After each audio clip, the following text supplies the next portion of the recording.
Hey guys, thanks for being with us today. I'm talking to a friend of mine, Kirk Williams. Kirk and Candace just moved to New Braunfels, and so anyway, we just really like talking about what God's doing and talk about some of the things that's happening. So Kurt, welcome to New Braunfels. We're glad you're here, Thank you for my swag. I appreciate it. And so we just kind of talk about what the Lord's saying at the time. We talk about some of the things that are happening, and we just want to jump on a little while and just really give you guys an opportunity just to hear really what God's saying in the moment and the time, and just be able to kind of gather up some thoughts. So anyway, we're glad you're with us today. Kurt, how you guys doing? Fantastic now that we're here. Yeah. Yeah. It's amazing to see what God did just getting you guys here. Just getting here in a short period of time, 3 months from the time that you prayed and said that you were going to start speaking it out. We fasted, and 3 months later we're here. Yeah. Unbelievable. It's amazing. You know, whenever you guys, we talked about first fruits, and, you know, you guys got on the first fruit deal, and it's kind of interesting. I want to hear the story about how that happened. I mean, you guys, y'all first fruited, you went back home, you put your house on the market. That's right. And you were basically told, hey, listen, houses aren't selling in Duncan, Oklahoma. That's right. What happened? Well, we heard about the first fruit at the Next Gen meeting when we were here with you. And then when we came to visit, just for social visit, you sat down at your kitchen table and taught us that. Yeah. We were looking for a house, as you know, and there really wasn't anything on the market for a year that we had found that we wanted to make an offer on, or anything that was moving. And our market where we were moving from was kind of flat. Well, when we left here, we went home, we fasted for 3 days, and we first fruited that week. The next week, our realtor called us and said, I know you told us to quit looking for a house, but I've got one more that I think checks all the boxes. I want you to look at it. We made an offer the day before it went on the market, and ended up winning the market, and 2 months later we live here. That's crazy, isn't it? It's amazing. It's amazing. Collapse time and space. You know, and it's what's amazing to me is whenever you guys were putting your house on the market, you put it on, the square foot price was lower. It was. And then, you know, then it came up. We live in a little small town in Oklahoma. When we put the house on the market, there's not many buyers. It's the hometown of Halliburton's corporate office. So there used to be quite a few people there, but now there's just not that many people buying homes. And we told the realtor what we wanted to list it for, and the realtor said he did not think that we should list it for that, that it would not sell. And also he said there's a problem because Zillow does the Zestimates. Yeah. The day we put it on the market on a Sunday evening, overnight the Zestimate price went up $20 a foot. It's amazing. Which was $1 more than what we were asking. Yeah. We got a showing the next day. That was a Monday. They came back and looked at it on Wednesday, and we had a contract on Saturday. That's amazing. Homes in that market had been sitting on the market for over 90 days. Wow. Just one thing after another. But God. God lined it up. You can see his fingerprints all through. And you know, I was texting you the whole time saying, keep on praying, keep on praying. It was fantastic. Well, you know, what was amazing was, I mean, even after your house sold and you got what you wanted for it, right? Didn't your realtor tell you that there's no way it's going to praise out? That's right. And the appraiser came in, and how long was he there? Well, the thing is that he said that regardless of what Zestimate and all that is, the bank still has to approve it, and there weren't any comps in the area. Yeah. The inspection guy came, walked out and said, I've never seen this before, but I have nothing. Not one thing to tell.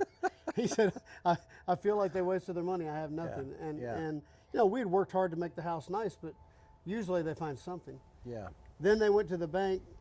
We had to leave for that. The appraiser showed up, walked through the front door, out the back door, around the side of the house, got in his truck and left, and said it appraised. Isn't that amazing? So amazing. We scheduled the mover, and we closed on that house. And the other thing is that the seller here had not found a home yet. Yeah. And so she still needed to find a home, and we had given her time to live in the house before. It lined up to where we sold our house. We bought her house before we put ours on the market. We sold ours and closed and moved into this one all in that 2-month time frame. Isn't that crazy? Yeah. Isn't that crazy? And even leaving Duncan, when your house appraised, it set the pace for the comps for other houses in the city. Is that right? We had 3 neighbors come knock on our door and tell us thank you. Because we had raised the comps in the neighborhood by $20 a foot. Isn't it amazing what God does? is. I mean, It's literally. amazing. I mean, you know, you get into the deal whenever you start calling those things that be not as though they were. I mean, really, it was a Romans 4:17 deal. We were talking really a little was. bit about that. And, you know, I told you, I said, you know, whenever you know what God has said and you start saying what God said, it's important. And, you know, in Romans 4, well, it talks about Abraham. Abraham looked at his body and he realized, you know what, I'm not there. He looked at Sarah, she's not there, but we're going to call it what God says. God says we're there. Right. And it was so interesting because in that point, when we learn how to speak what God says, it's so important, you know, and that's what you did in this house deal. We did. And, We spoke it out just like you had taught us to Yeah. over and over again. But if you remember correctly, you called me and asked me when we were listing it and to tell you. Yeah, that's right. Specifically when we had the contract in hand. And the day he sent me that contract that was signed from the buyer, Yeah. I called you and we all prayed over it that night. Absolutely. It was 2 days after that it was sold. That's right. And you know, it's about praying into. A lot of people ask me about those kind of things. Say, you know, you talk about this Romans 4:17, calling those things that be not as though they were. You talk about, you know, what it is to be able to say what God says.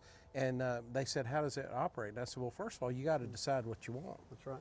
And then once you decide what you want and what God said, then you're able to execute. I think the key is learning to say what God said. It's learning, you know, you hear God. The scripture says Abraham believed God and it was counted him for righteousness. Well, guess what? He had to believe God after God said something to him.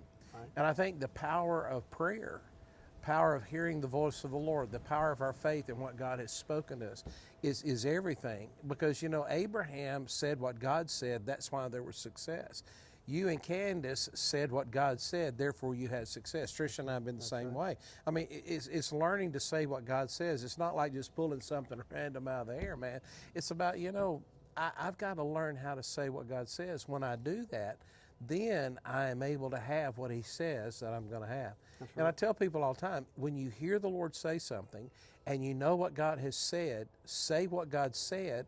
And as you say what God said, then you're going to have what God said you're going to have. And that's exactly what Abraham, and it's exactly what you and Candace both experienced. And when he wasn't saying anything, the hard part was to set aside your emotions and surrender to that as well. There was a time whenever we felt like we wanted to be here, but God wasn't ready for us to be here. It wasn't time, wasn't the right house, whatever. And we had just kind of set aside that we were going to stay where we were. Stay put because that's what he wanted. And it took a little more time, but a lot better than the power of the miraculous just in the time frame what you had. I mean, you said what, 3 months? 3 months. From the time that, you know, it really became a reality in your heart to the time that you're actually boots on the ground here. That's right. And, you know, your home that you have now is just beautiful. I mean, it's a gorgeous place. And there's a lot at of that peace 3 there. months, we didn't have a loan approved or anything. That was acquiring a loan, doing everything you have to do. Selling, contracting on both houses, all that. You know, God has a way of speeding things up. And I'm telling people right now, we're in a time of just where God is accelerating time. He's accelerating events. He's accelerating things that are happening. And it's crazy because people think it just takes forever for God to do something. But the truth is, God is able to execute on his timeline, and it's just knowing his timing. And, you know, we talked some during that period of time, and it was so interesting because I told you, I said, you know, Kurt, it's so important you stay in God's timing. Don't get ahead of him. Don't push him. Just watch what God does. And it's so amazing when we rest in the Lord, we rest in what he said.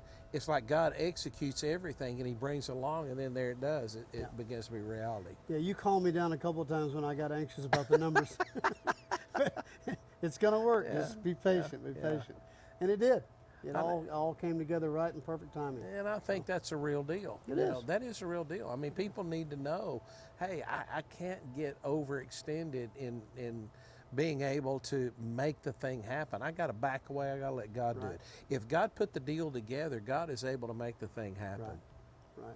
And I think that's so important, you know. And learning the power of our faith, learning how to pray, learning how to believe God. But I mean, one thing I know about you that a lot of people don't know, and one thing that you know about me is I believe in prayer and I believe in the Word. Yeah. You believe in prayer, you believe in the Word. Very We're much. spending that time every day there, and we don't get all twisted up about what's going on. It's about, this is what God said, this is where I'm going to be. And I think learning how to submit your plans, learning how to submit what you have going on in your life is so important. Yeah. And I think that people have to realize that I can't make God make that happen. Right. I've got to rest in the Lord, and I've got to submit my plans to the Lord, and I'll succeed in those things. I mean, I'm going to begin to move forward because that is the promise of God. That is the purpose of God. And when God says something's going to happen, you might as well take it to the bank because it's going to happen. It's just going to nothing can stop what God speaks. I mean, nothing. There is no circumstance. There's no life situation. I don't care bad decisions, what people do, that will never affect what God said. Right. If God says something's going to happen, it's going to happen. That's right. That may not happen like we think. That's right. But it's going to happen. And I think that's kind of an answer to what you guys are seeing in your own life right now. And I think, the power of the spoken word is something that I've never believed in as strong as I do since you've taught me how to not just pray, but praying specific scriptures over specific circumstances and believing in that. And since we've been practicing that together, Candace and I pray those things together. Yeah. We unite in that. And it's just powerful. The things that I've seen, since we started doing that are amazing. Whenever like when I face fear, Right? or I have an anxiety, or I have a worry about something, I immediately when that comes on me, what I say out loud, and I think it's important to say it out loud. And I told you that. I mean, you just can't think it; you got to say it. That's right. What I do is I just say, no, I am not accepting that fear. I'm not accepting anxiety, worry. I'm not going to accept that. I am not going to participate in that, so that can leave right now in Jesus' name. I state the Word of God, and what I'll say is, God did not give me a spirit of fear, worry, anxiety, but a power, love, and sound mind. And so, I learned to speak to my situation out loud, and in speaking to it out loud, the whole creation and atmosphere and everything around me has to come into alignment with what's going on. And I think a lot of people miss that. I really do. Yeah. I mean, it's like anything else that when you practice something and become more proficient at it, you're more confident when you do it. So when I speak out in prayer now, and I have more confidence that what I'm speaking, as long as it's in alignment with God's will, it's going to happen. I know at first you feel kind of stupid doing it. I mean, I hate to use the word stupid, but I mean, it's kind of like, man, this is weird. This is strange. I can't Mustard do seeds this. are pretty big. Yeah, it really is. And I think people, it's almost like we put trust in praying in our heart. I believe in praying silently. I believe praying in your heart. I mean, I get all that.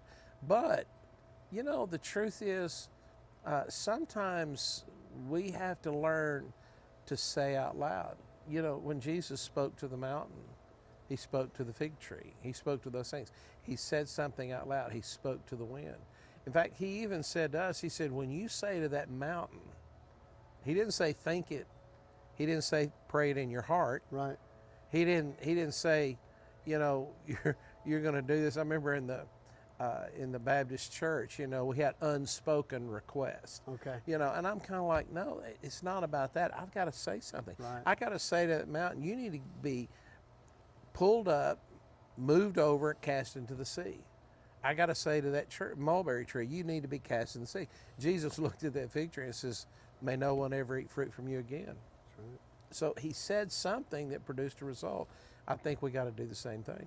And I think that's what you guys saw in your own life. There's something strong and powerful about taking something that's making you feel overwhelmed. Yeah. And when you speak it out loud and you give it to God, you feel yourself lay it down. Yeah. And it's something powerful about taking that off of you being in control of trying to solve it and giving it to Him. Yeah. Speaking it out loud helps that, or it has with me. Well, it really does because, you have to line up creation. There's a principle, even in the beginning, when God created the heavens, the earth, He created everything in it. He spoke into existence. He said something. When He said something, it came into order. What He said produced something. And, of course, we all know about God. Whenever God says something, it has to happen the way He's going to say it.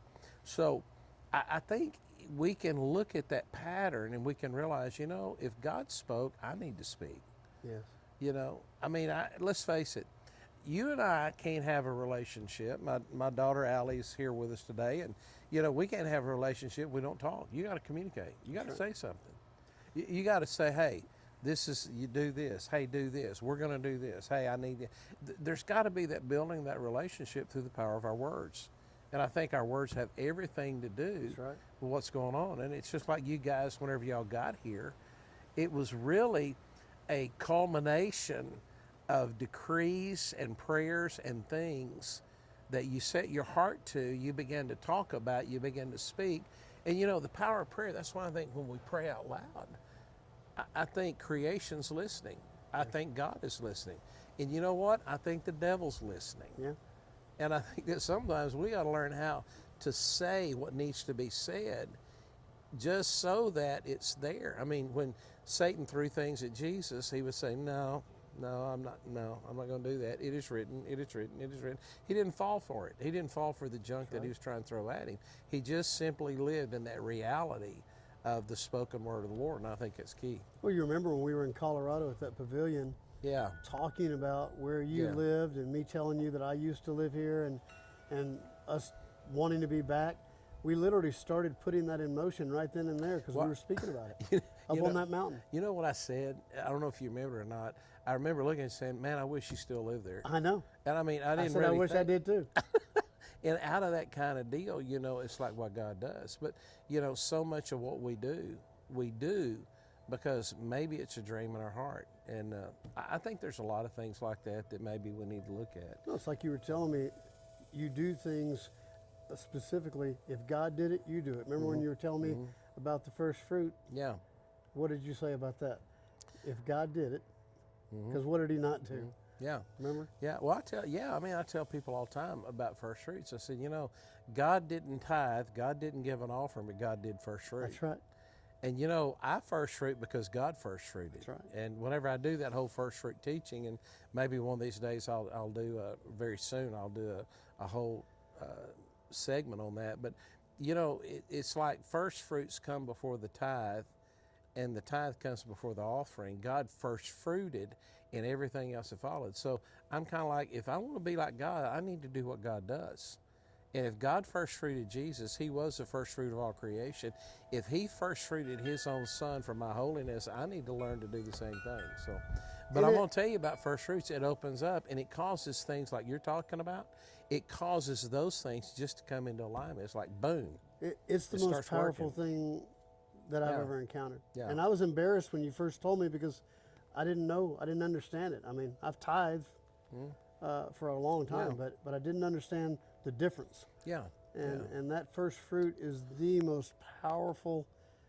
It's changed our life. It has, yeah. It really has. Well, what happens is in those kind of cases, Kirk, people, they don't realize what they've been taught for years and years and years.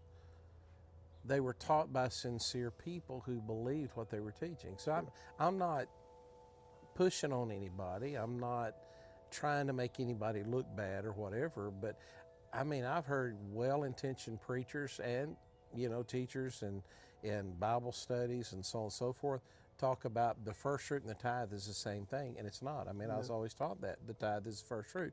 It's not. Yes, you give your tithe. It is the first of what you gain, but the first fruit comes before the tithe, and there's not a percentage in the first fruit. It's a measure. I know.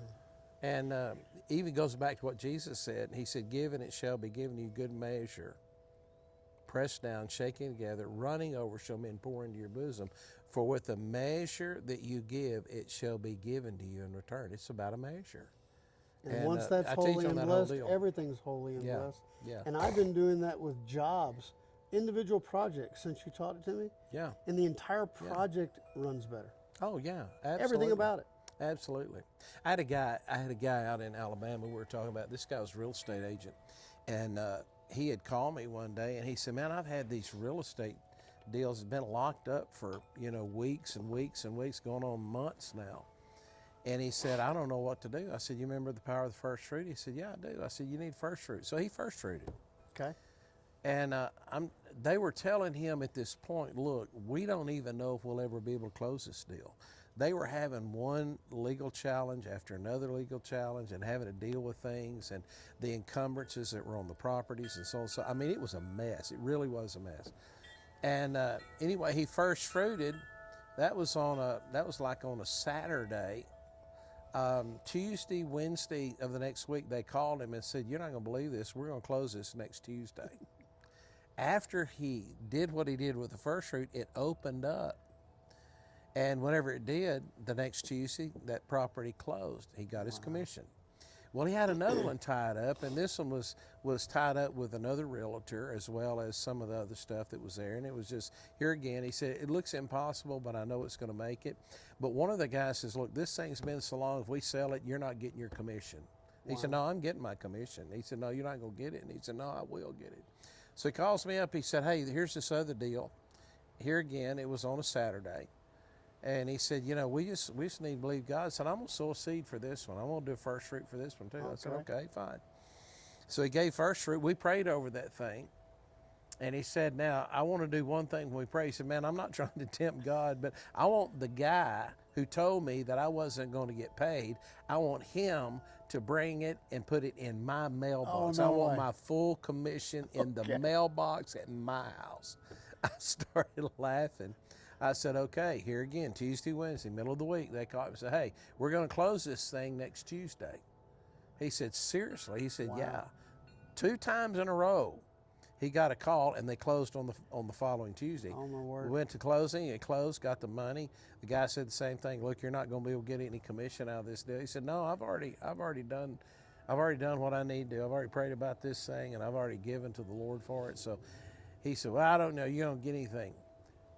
8:30 on Saturday morning after Tuesday, this his neighbor calls and said, hey, you need to look out the window, somebody's fooling with your mailbox. No way.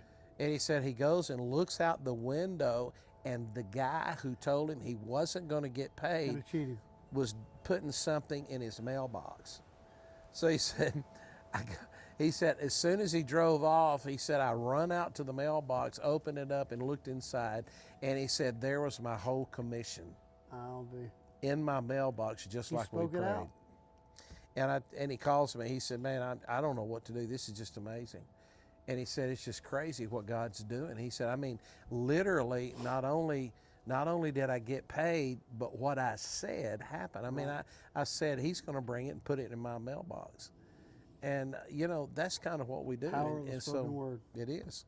You know, and I don't think sometimes we realize how significant that is. Right. But it's very significant in everything God's wanting to do for us. Oh, yeah. So, you know, whenever we look at these kind of things, I mean, I believe God is moving us forward to teach us more about how to do what we need to do. So it's a good thing. It is. It's really a good thing. It is. So I've been teaching my kids now the same thing that about the first fruits and the spoken word, Yeah.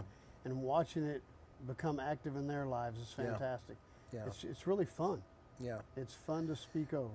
Well, you know, it's interesting. I was first taught first fruits, gosh, it must have been early 2000s. I mean, you know, right in that area. All 4 of my kids heard it. A guy who's a friend of mine, his name's Bobby Smith. He's in heaven now.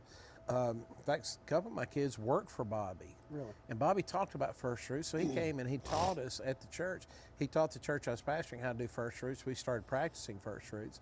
But then I began to build on the first fruit teaching, and I began to realize that there's a lot about first fruits that was yet to be learned. And so I've been able to put together this first fruit teaching. I got to teach it to my kids. I didn't even taught my kids the things that I've been teaching about first fruits. It really is an enhancement. And it's like Bobby told me, he said, now, Ron, I'm going to teach you first fruits, but you need to dig. Right. Go as deep as you can, dig. And he said, you'll be able to take this whole principle and this concept, build upon it, and you'll be able to present some things. And it's been crazy what I've been able to learn about first fruits and what God's doing in first fruits. I'd love to go So- through more. After we did it the first time, I went and studied on my own, and there's Yeah. a lot of information. I mean, Yeah. it's amazing how much is there that you just don't even know about. Yeah. Yeah. Well, I think God does a lot just to teach us. And, I've taught it. It's kind of like a teaching and a sermon deal, and that's good. I would love sometimes just to do some dialogue on Oh it. yeah. I would love to be able to teach it from a dialogue standpoint where people are able to ask questions while we go along and just be able to impart that. I think first fruits is a life-changing Oh, principle it is. in finance. And, we're going to give to the Lord. I mean, most Christians that I know, they don't have a problem giving to the Lord when they understand. Yeah. And so whenever you start teaching them the power of the first fruits, along with the power of their tithe and along with the power of their offering, they just, well, okay, this is great. And then they start doing it, and it's like God all of a sudden just begins to bring things totally back in over him. I remember I was talking to a guy the other day. I was talking a little bit about first fruits, and he said, well, I'm going to do this. So he gave a first fruit. Well, he has two exterminating businesses, but he also has an eBay business. He and his wife love they love going and just picking up things in random places and buying them. He went honestly to a yard sale, Okay. and there was a Lego set there, set of Legos he bought for $5, and he had first fruited. Bought it for $5 the next week, put it on eBay, sold it for $360. Oh my word. So he comes walking up to me. He said, that first fruit thing works. I said, why? He said, you're not going to believe it. I have never had this happen where I bought something for $5, it sold for $360. He said, I'm just telling you what, the first fruit really does begin to bring value and purpose and open up what follows. I said, absolutely. So, you look at these kind of things and you realize what God does in the power of the first fruit. So, It's not about money. no, it's not about money. It's about Not about obeying money. God. It's about honoring God. Yeah. It's about doing what we got to do. It's not about money. So, these are good things. The tithe. I mean, I got into conversation with a guy recently. He said, well, tithing, I don't believe in that. That's all law. I said, nah, you better dig back a little deeper. He said, it is. He said, it's a law. I'm not going to do what's on the law. I said, no, you don't understand. You need to go back to Abraham Yeah. before the law was ever thought about and, Right. and released. He said, what are you talking about? I said, Abraham and Melchizedek. He came in, Melchizedek bought bread and wine, made covenant with Abram, who later became Abraham. He made covenant with Abram, told him what was going to happen in his life. Abram, in response to the covenant Okay. that Melchizedek made with him, gave him a tenth of what he had. Wow. He said, I'm going to give you a tenth. It wasn't a law. It was a covenant deal. Right. It was he said, I'm going to honor, you may come with me, I want to honor you.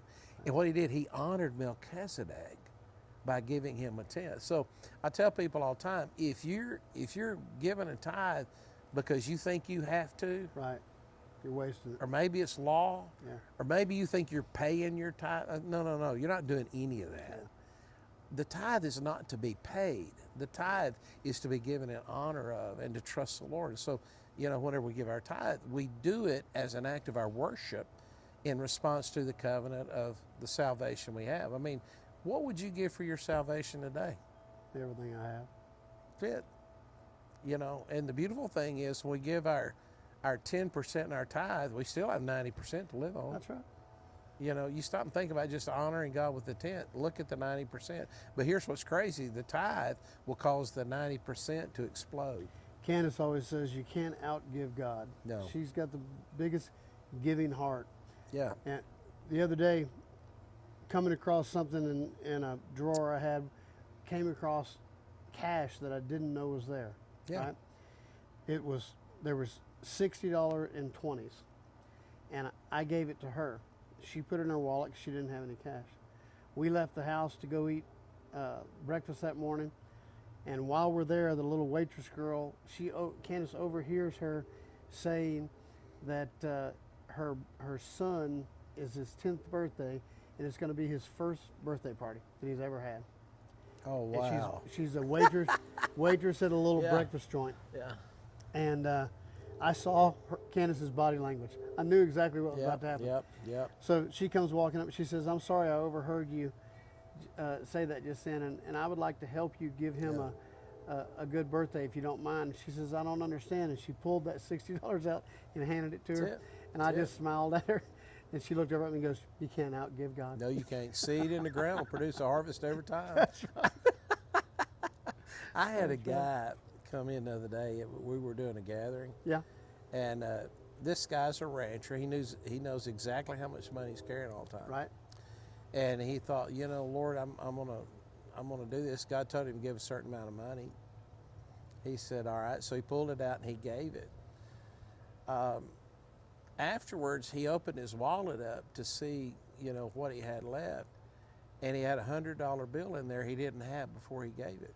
Wow. So he comes up to me, he said, how does this thing work? I said, what do you mean, how does it work? He said, well, how does this deal work? I said, God gave me a number to give, and I gave it. And I go back and look in my wallet, and there's a $100 bill that was not in there. He said, no, look, I know what's in my billfold. I keep up with my money. I know how much money I have at all times. Right. And he said, I'm just telling you, somewhere between when I gave it and I got done tonight, there was a $100 bill that appeared in my wallet. And I just started laughing. I said, well, don't tell people about it because they won't believe you. He said, I don't care if they believe me or not. I'm going to tell the truth. And it really is. It's just kind of what God does. And I mean, how he puts things in our way. So I believe in what you're talking about. Yeah, I really do. He does things all the time that are miraculous. He does. All the time. Well, man, thanks for being with us today. Hey, thanks for hanging out. We'll just anytime. I'm glad I'm here in town. Come back too. anytime and hang out with you. Hey, we can do it. We can do it all the time. I'd love to. Just get out in nature and talk about what God's up to. That's right.